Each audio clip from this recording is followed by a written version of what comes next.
And that is Nick Cave, Into My Arms. And I am delighted to be joined in studio by Galway harper Una ní Flanagan, who last week took home the gold. Una, originally from Crockwell in County Galway, now living in Barna, took home the Sean Rita gold medal for harp on Friday in the final broadcast live on RTE Radio na Gaeltachta from Cork. Una, you're very welcome. Thank you. Thank you so much, Vinny, and thank you for having me. The studio is bedecked now by a most unusual sight. There is a large harp in situ, and it is the Neo-Irish harp, and it is sitting here beside me now, and it is a beautiful sight.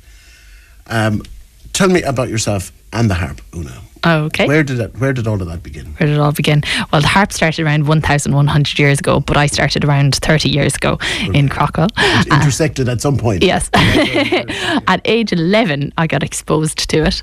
And as I'm fond of saying, I was a really mediocre, unmotivated fiddle student. I'd been playing music since I was 3. And I'd always wanted to be able to play with my dad, but I didn't really figure out that you needed to practice in order to make it sound good. The whole theory of the 10,000 hours hadn't reached Crockwell. Absolutely. Oh, Vinny, I love you already. The 10,000 hours is one of my favourite phrases. Okay. Absolutely, yeah. So I figure right now I'm on hour around 8,432. We're getting there. Okay, the clock is ticking. Yes. Good.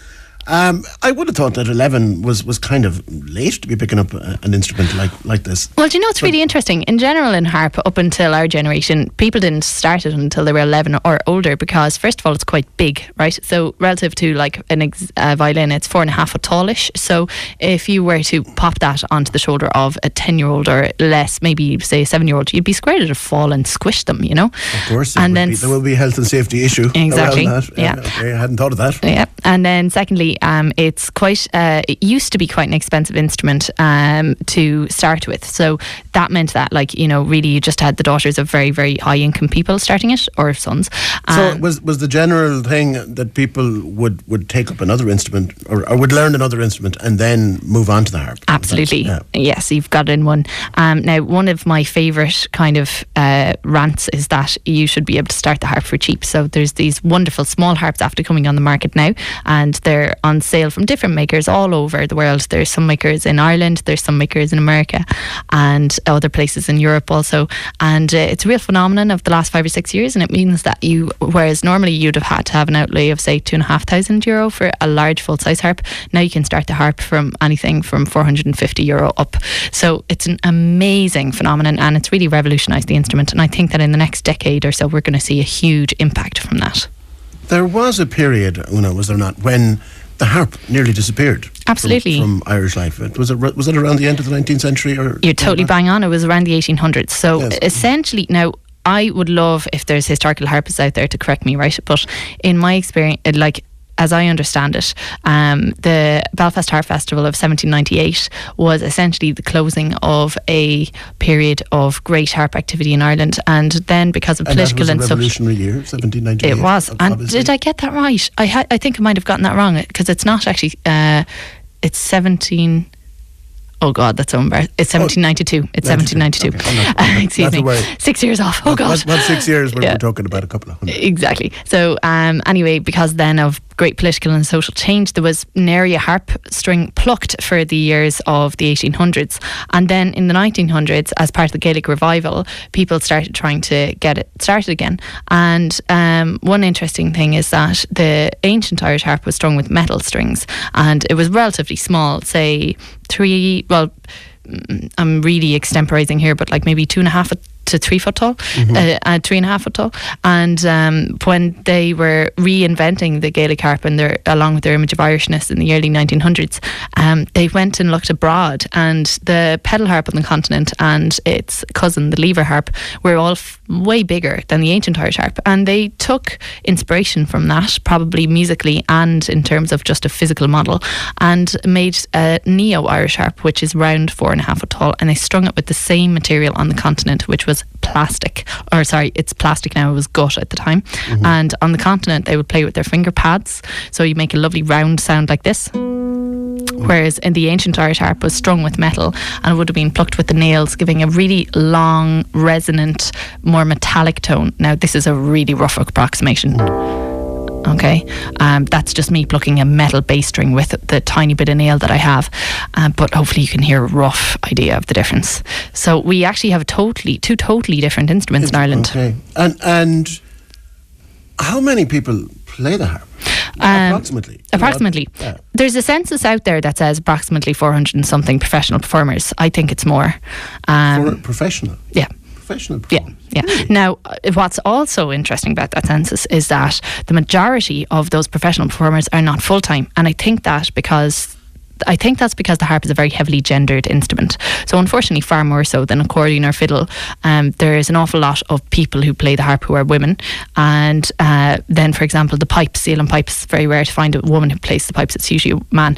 Now, there are fantastic, amazing exceptions to that, such as there are millions. Actually, I'm scared if I mention the men that the other men will get annoyed at me, so I won't.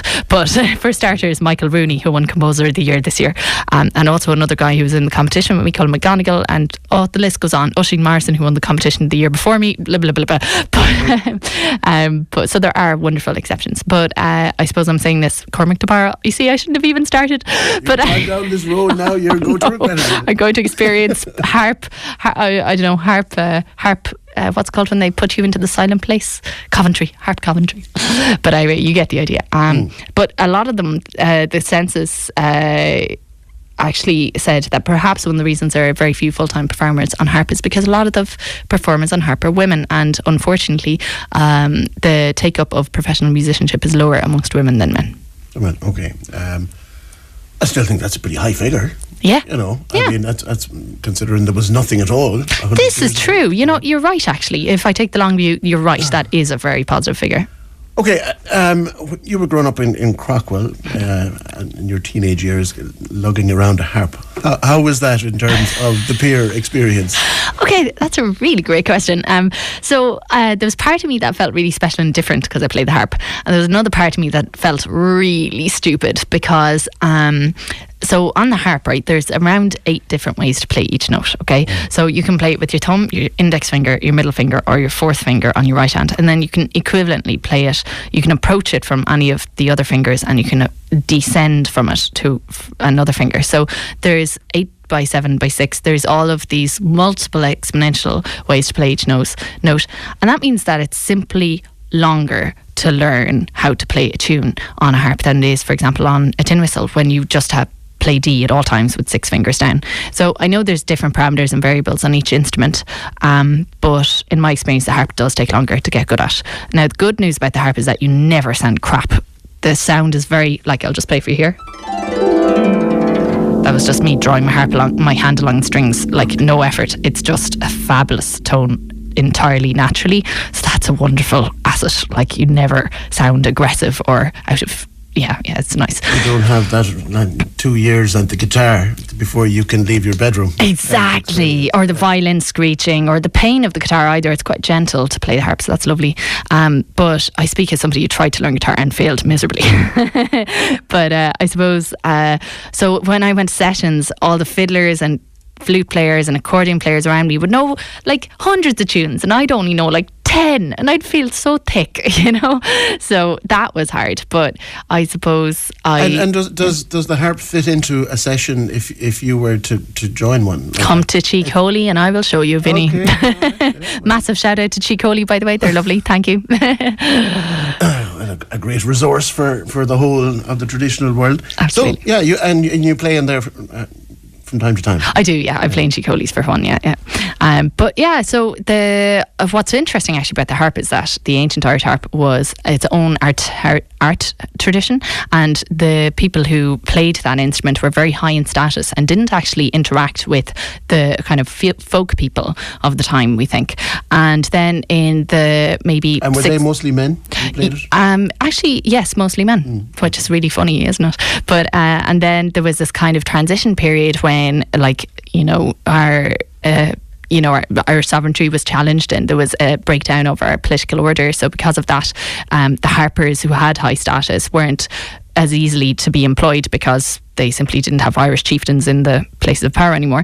And because of that, the Irish harpers lost a lot of their status and started interacting with the people on the ground a lot more. And that's where you get Sherlock O'Carlin from, who was this fascinating mix of the art tradition he came from, plus the amazing jigs and reels happening in the folk music of the time, plus music from the continent.